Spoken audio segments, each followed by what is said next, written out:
So, not allowing currently incarcerated people to vote is a tool of institutionalized racism. And so we're looking to get commitments from everyone running for president to allow all Americans to vote. So Yeah. we'll see your. Yeah, Maxwell, so a couple of quick thoughts. One, I think if we're talking about systemic problems in storytelling and who we are when we're talking about we in this country, we know that there are institutional barriers to participating in our democracy. I was just in Georgia last week. Secretary of State purged hundreds of thousands of names from the voter rolls. But for actions like that, Stacey Abrams would be the governor of that state. In my home state of Texas, ranked 50th in voter turnout, not by accident, by design. The courts in 2017 found that based on race and ethnicity, you were likely to be drawn out of a congressional district to diminish the power of your vote.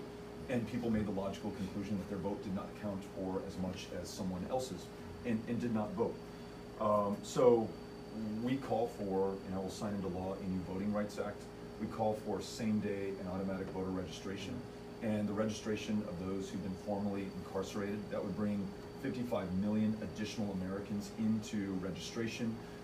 We could have tens of millions more participating in our elections. And then I'll get to the specific question you asked. We've got 2.3 million Americans behind bars right now as we are all enjoying our freedom, disproportionately comprised of people of color. Many there for nonviolent drug crimes, and we know that all Americans of all races, they use and deal illegal drugs at the same rate, but only African Americans are more likely to be stopped, to be frisked, to be arrested, as Sean was making the point, to upon release be forced to check a box, which will diminish their opportunities going forward. Pastor Dixon, who had the seat before you, was talking about his experience.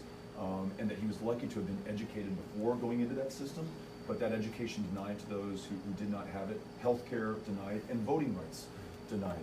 So if we're going to reduce the population imprisoned, if we're going to diminish the chances of recidivism, I think extending those basic human rights like healthcare, like education, and yes, for non-violent offenders, because I think violence breaks a basic compact between us.